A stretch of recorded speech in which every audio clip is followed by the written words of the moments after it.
আসসালামু আলাইকুম দর্শক, সন্ধ্যা 10টার বাতারি রিপোর্টে আপনাদের স্বাগতম। প্রথমে বিস্তারিত, তারপর শিরোনাম।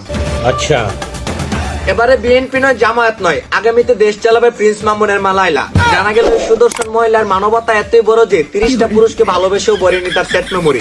গত রাত 12টায় পোস্ট করলেন, বর্তমানে আমি সিঙ্গেল, কেউ আমায় বিয়ে করে করে নাও মিঙ্গেল।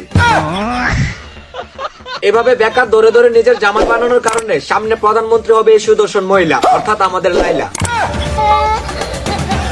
দেশে আবারও আন্দোলনের গণজোয়ার। আচ্ছা। এবার ইলেকশনে চিত্রনায়িকা মাহিয়া মাহি নির্বাচন করবে না বলে আন্দোলনে নেমে গেলেন যুবক ছেলেরা। যুবকদের দাবি একটাই, আমাদের ভোট মাহিয়া মাহির মাঝখানে দিতে চাই। মাহিয়া মাহি নির্বাচন অস্বীকার থাকায় এবার নির্বাচন স্থগিত করলেন নির্বাচন কমিশন। অপরদিকে আপনাদের জনপ্রিয় কন্টেইনার থরস অব লেউটার বাই পাবনা মেন্টালিজম হসপিটালে ভর্তিরত অবস্থায়। জানা গেল কোরাল আর দেয়াল গড়ি নিয়ে দৌড়াদৌড়ি করার কারণে তার ফ্যান ফলোয়াররা পাবনা হসপিটালে ভর্তি করে আসে। এই শুনে গারব্যাঙ্কা দিলে পাগল হয়ে গেছে। বিস্তারিত তথ্য গারব্যাঙ্কা প্রতিবন্ধী রিপোর্টে। ঠিক আছে।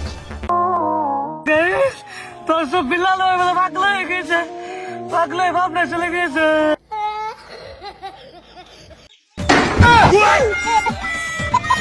তো দর্শক, প্রতিবন্ধী দিলে স্বীকার করলো তারা এখন কি করে খাবে। তার গুরু এখন পাবনা হসপিটালে ডুস মারে। তাদের এই ঘটনা দেখে আমি বলি, যা এখন গিয়ে গোয়া মারা দিয়া খা।